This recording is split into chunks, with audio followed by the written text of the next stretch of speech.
All right, guys, today we're checking out the Seeker24 dual motor fat tire electric bike. On first glance, I think the biggest feature are the dual motors. Now, if you never tried a dual motor electric bike before, it's pretty fun. Basically, dual motors make hill climbing a breeze, and it looks like we have a single and dual drive mode. Now, sometimes you have front wheel drive only, or rear wheel drive only, or all wheel drive. 3 different modes. This one, it looks like, only has 2. As far as the design of the bike, I think it's pretty clean. You know, it has black and some white and gray accents over here, splash of some graphics. You have the white rims, obviously, which look really good, but it definitely looks like an electric bike. It's not exactly stealthy. So now let's just go over all the features. So here we have the fat tires, and you have the all-terrain tread. We also have some hydraulic disc brakes. Now the front and rear hub motors are the same, and these are 1000 watt rated, 1500 watt peak. With both of them, you have a total peak power of about 3000 watts. Got the front integrated headlight right here, nice and bright, great for night riding. Integrated front fender, got a front suspension fork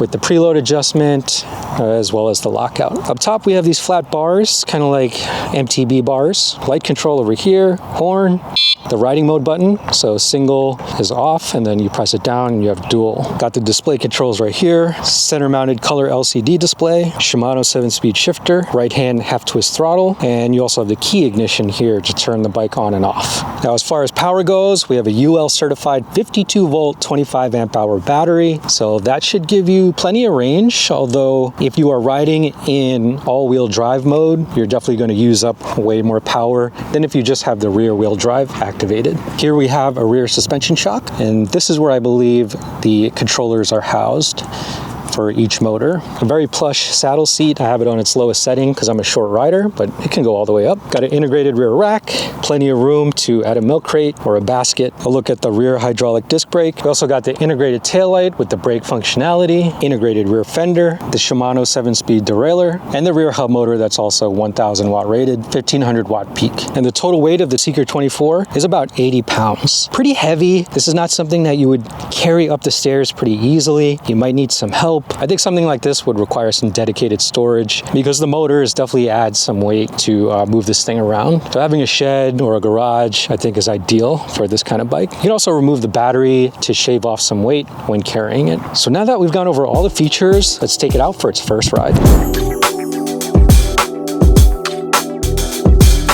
The Seeker24 is equipped with dual 1000 watt rated 1500 watt peak hub motors. This brings a combined peak power of 3000 watts, making it an absolute beast, especially in all-wheel drive mode. The bike's heavy-duty frame weighs in at 80 pounds and features 24 by 4-inch all-terrain fat tires, giving you excellent traction across dirt, snow, sand, or pavement. With a front suspension fork and rear shock, the Seeker24 is designed for a smooth, controlled ride. Although a higher quality rear shock would have been ideal, the integrated rear rack adds cargo carrying functionality, making this e-bike not just for off-roading, but also practical for commuters who need to haul gear. If power is what you're after, the Seeker24 won't disappoint. The dual motor setup, providing a top speed of up to 38 miles per hour, offers lots of torque for steep inclines and uneven terrain. The bike's UL certified 52 volt, 25 amp hour removable battery gives you a range between 24 to 75 miles, depending on factors like terrain, rider weight, and pedal assist level. It also comes equipped with a right-hand half-twist throttle, single and dual drive modes, and 5 pedal assist modes. However, it's worth noting that there is no front-wheel only mode, which could have added more versatility to the bike's handling. The Shimano 7-speed shifter provides enough gear options to complement its power and performance. The hydraulic disc brakes are just okay, and the center-mounted LCD display gives you all the necessary info, such as battery life, speed, and distance. All right, first ride, we have the saddle on its lowest setting,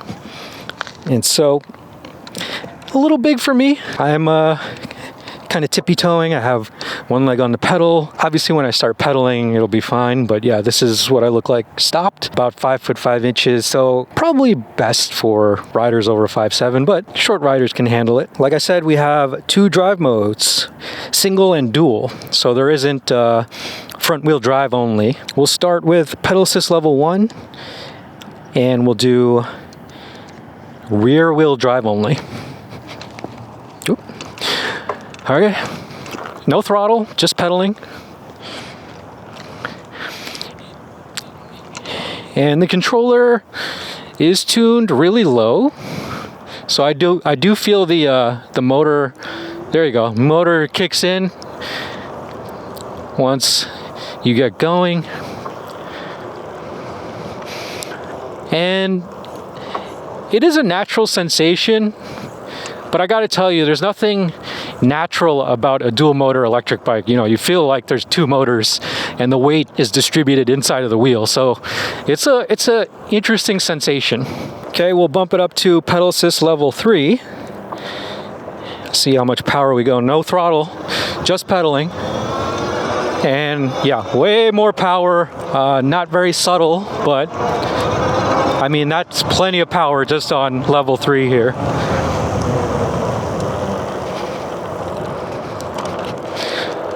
Okay, pedal assist level 5, rear wheel drive only, and that's max power.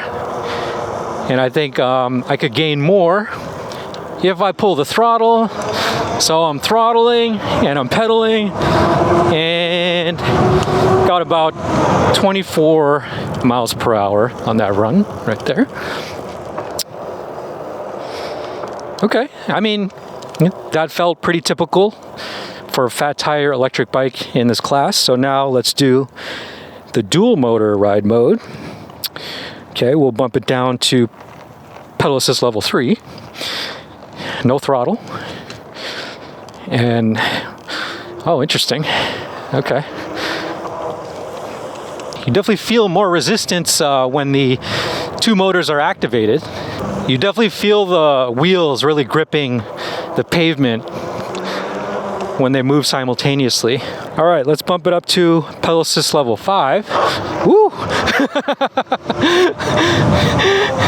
Yeah, tons of power. Woo!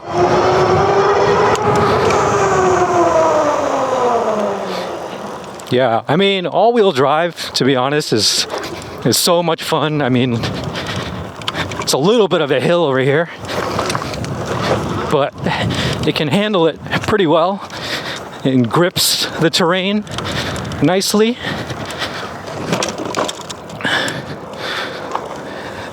So if you were to take this off-road, no problems there.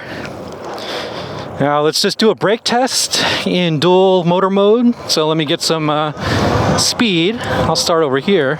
So much power. Okay. And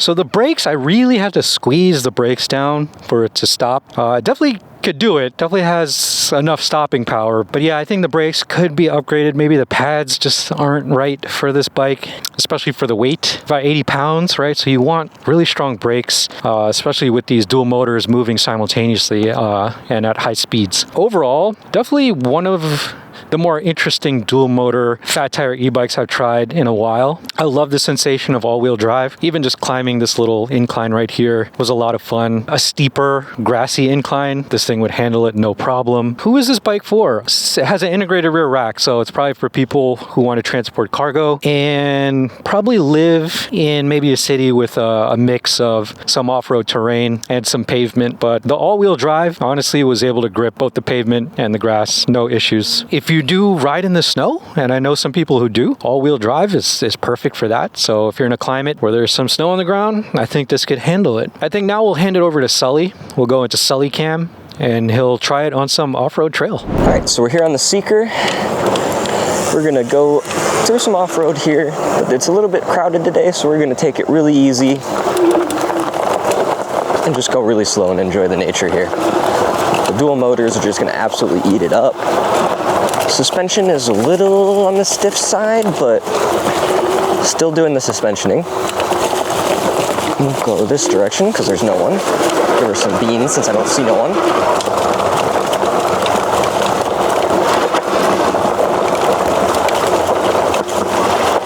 Yeah, I can definitely tell it's a lot grippier with these tires on there. This way to not mess with anyone. We're just doing really quick here. Just test out the suspension, see how it feels. Everything's good.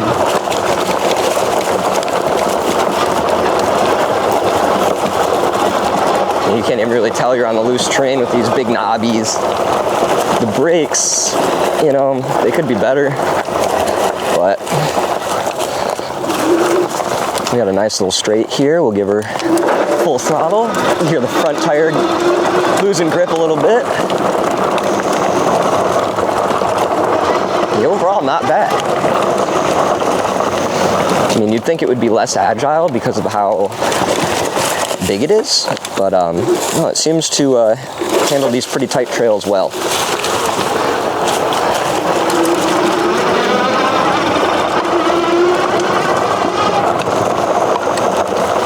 Take this one.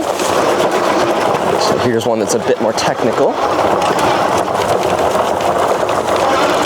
We're gonna hit a U-turn here. The suspension was a little bit better. I mean, you feel every single bump with the shock. It's really stiff in the rear. It's almost like a hardtail. Let's put it in the rear-wheel drive mode maybe and just test that out off-road. Still nice. You definitely tell it coasts a bit better in the rear-wheel drive mode. A little uphill. Oh yeah. Oh, like nothing. 12 and a half, 13 mile an hour, still pulling. Oh man. We're up by some, I don't even know where I am anymore. We're at some amusement park. But yeah, definitely super solid bike, tons of power. The suspension, like I said, could be a little better, but at least it's there. So can't really complain too much on that one. Fat tires absorb a lot of the grunt anyways. The dual motors, tons of power. The delivery is amazing. I think on the display, I don't know how fast it actually was going, but when on the display, when I was going down that other road, it said that it hit 35 miles an hour. If that's true, that's nuts. That's crazy. I mean, great job on this bike, guys. It's just so much fun to get the front tire to come loose in the sand and in dirt and all that kind of fun stuff. Oh man, yeah, definitely like this bike.